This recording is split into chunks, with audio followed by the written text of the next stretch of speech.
We are live reactions from E3, man. Oh man, Xbox Microsoft press conference. We just came out the spot. Oh man, there's so much to talk about. We got Lord Sam Tolbert in the building, TICG fam, the Iron Lord podcast. Lord Sam, we just saw this conference. What are your feelings? What are your overall impressions of the Xbox Microsoft conference? We wanted a roadmap, and I think we got one. Mm. We saw a very solid foundation to what's looking to be a promising house. With all these things that we're going to dive into, I'd say overall, I'll give my overall score later, but they have showed promise. Even if it might not immediately be the games we want, they are absolutely listening. They're not just reacting, they're taking the foot forward here. I'm with you. I think you could have said it better yourself. I mean, at the end of the day, we knew the stakes coming in. Yes. Right? We knew the stakes coming in. We felt what Microsoft had to deliver. I mean, I'm very pessimistic. You know what I'm saying? I mean, I should say pessimistic. I'm realistic. You're pessimistic. Well, I would listen. People make all these claims, and it's like, oh, this is going to be the greatest conference ever. You hear the marketing, the buzzwords, all that good stuff. I tempered my expectations.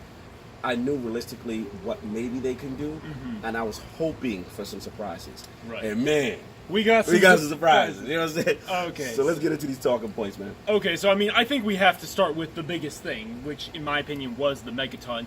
Not one, not two, not three, not four, but 5 new studios. Woo! They doubled their output, just like that. Absolutely. So what's the 5? Let's break it down. We got So, first off, we have the Initiative. Now, this isn't an acquisition. This is a new team that they're starting. What's funny is I thought the Initiative was the name of the whole thing. The Initiative. I was like, oh, it's cool. This is a movement. This is the plan. We're giving you the plan for how we plan. No doubt. But the Initiative led by Daryl Gallagher. There was much speculation in the previous months. He was added to the Microsoft Studios executive leadership team. Absolutely. He's going to head up this studio. He worked on Tomb Raider. Crystal Dynamics worked on Call of Duty at Activision. Big experience. Yep. Next one, bit of a surprise, but a welcome one, Undead Labs. Can I jump on this one? All right, look. Shout out to Fogey and the crew, Jeff Strain. Listen, man, I'm a huge State of Decay fan. As you already know, the Lords of PAX East. We killed it up with them. And our only thing was that, look, why wasn't that game given dedicated service? Why wasn't that game given the AAA treatment? And to see them now in-house and Microsoft make the commitment, no more AA. This, let's just go all the way with it. And it also gives me confidence for the future of the franchise. State of Decay 3 now. What happens now? Exactly. Dedicated servers, that whole bit. So huge with that. What we got next? So up next, and this one, one of the few announcements that sort of leaked beforehand, Playground Games. They officially announced they're in-house. Now, Playground Games is actually 2 studios, because we have the very talented Forza Horizon team. I mean, they made the highest rated game on Xbox, the highest rated exclusive. Absolutely. Why not bring them in? The second team, we know they're working on an open world RPG. It's Fable. It's Fable. We know it's He Fable. could have said, we know it's Fable. It's Fable. We know Fable. It's awesome. Now, this next one, if you heard a holler, if you listened back to the conference, there was a bit of a scream going on. Ninja Theory. Ninja Theory. Okay, who saw that coming? Didn't see that coming. No, that's fantastic.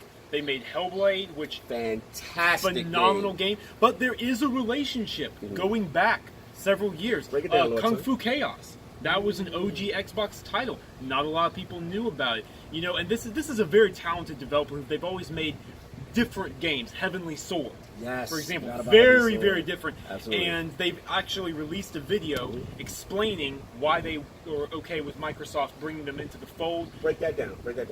Blank checks on development. Basically, they didn't want it to be, oh, you're going to be turned into a game studio machine. We're just going to crank stuff out. No, these are the projects we want to make. This is what we're going to make. Microsoft gives them total control of their ways they monetize and their creative vision. Let me jump in on that. That's huge.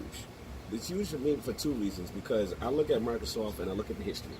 And I look at things like Bungie and what happened with, them leaving and trying to create Destiny. And I'm not trying to knock Microsoft. It's just that we know sometimes, based on the past history, they've had a hands-on approach with those studios and kind of getting involved. And to see that creative control released and relinquished and given back to the studio and say, hey, here's the blank check, cut it, you deliver the product and take as much time as you need. That's a huge culture shift. Yes. it's That's very huge. indicative of what's going on there. Like, hey, Absolutely. you know what? We got money makers elsewhere. Make what you want to make.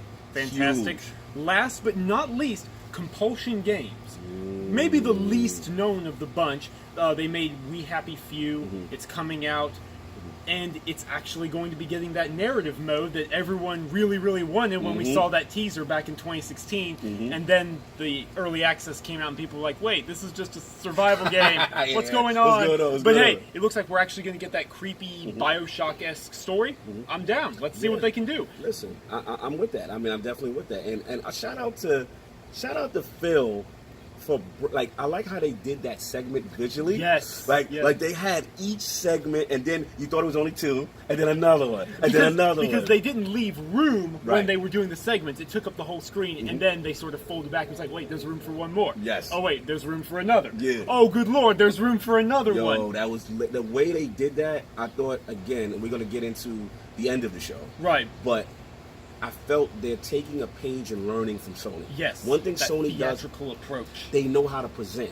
They know how to get the crowd hyped. They know how to get their fan base energized. You know what I mean? So to see Microsoft now, instead of just suits coming on stage or these semi-fake Let's Plays, hey Jimmy, go over there. And nah, we want to see what you guys have in store, and also get the fan base excited by just hitting the ground running. Games. Exactly. What you got next, Lord Tucker? So, next up, we've got Gears. Okay, Polygon redeemed. Polygon. There were redeemed. 3 Gears games. They got dragged. Polygon, you got dragged through the mud on that, but hey, you are redeemed. There were 3 Gears games. That first announcement, I think, took us all a little bit by surprise. Yeah, the Fun Pop joint, right? Okay, Funko Pop Mobile up. Okay. All right. All right. It's fine. Whatever. Just chew. Give me my proper Gears. Next, we got Gears Tactics. I got 2 things to say about this. One's Let's really go. good. One's really. All right, talk okay. to me. So I got my heart on this one. It's I'm an XCOM guy. It's Gears of War meets XCOM, and that's beautiful. Set before the first game, I think it's 17 years before. You get to customize your squad, turn-based combat. I love it. I love it. Dope. However, the way that they announced this thing is leading some, understandably, to believe that it's a PC-only title. That better not be true. That better not be true. And if it is, that needs to be rectified. We Yes. need to see this come to Xbox. XCOM and XCOM 2, they're on Xbox. They're on PS4. They run great. There is no excuse. I don't want to hear it. Bring it over. And at the end of the day, you can't have an exclusive PC title on the Microsoft stage. At the Xbox, stage. stage. It doesn't work. One would think that cannot be a PC exclusive. If it's being designed with PC in mind first, okay, I'll go sure. with that, yeah. Halo Wars 2 was the same way. Facts. That's fine. Facts. But no. So, All right. okay. What we got next? All right. Gears of War 5. All right. Now, if you told me that we were getting another Gears of War game before we'd be getting the next Halo, I'd have called you crazy. But look, here we are, right? So Gears of War 5 looks like they're taking the franchise in a different direction. Yeah, Kate is the protagonist. yeah, she's dope. I've long argued that she was the most interesting of the bunch in Gears 4. She's dope. Let me cut. Yo, they did the fake out though, because in the beginning they had the dead body. So I'm like, oh, they got JD. I was like, oh, they got Marcus. And then you slowly see them. They did that. That was a good setup. So we don't know who it is that's dead. We don't know, but whatever it is, Kate's on a mission of vengeance. Looks like we got some serious melee combat now, I swinging think that. around stuff, and it looks like they're bringing some more survival horror elements in with like the clambering, the odd, disfigured, gross movements of the enemies. I love it. It's fantastic. Dope. So let's see it. What else you got? We got Ori and the Will of the Wisp. Woo. Beautiful. Beautiful. I don't think there's really much you can To say about that. It's heartwarming. It's fantastic. Crackdown 3. Okay. Yeah. Let me jump on that. I'll be honest. Like, I didn't expect much coming in, and I'm gonna say it looked way better than past showings. Better than ever before, and I think given what we've heard about the development of that game, it might be the best it's going to be. Like, No doubt. Can we play as Terry Crews? Can we collect orbs, power up, blow up stuff? Destruction is there. All right, we're good. Minute It left. comes out. February is getting dangerous. Yeah. February. 30 seconds. 30. Japanese games on stage. Let it run. Fantastic. Third-party support. Fantastic. Closing on Cyberpunk. Theatrical and good. Yeah. Overall rating? 9 out of 10. 9 out of 10, man. 15. Sunday's the Lord's Day, man. I love the show. I thought they had to deliver. The back was against the wall. 10. And that was it. And this is the Lord's wrapping up. It's a little recap Raw. Have a good one.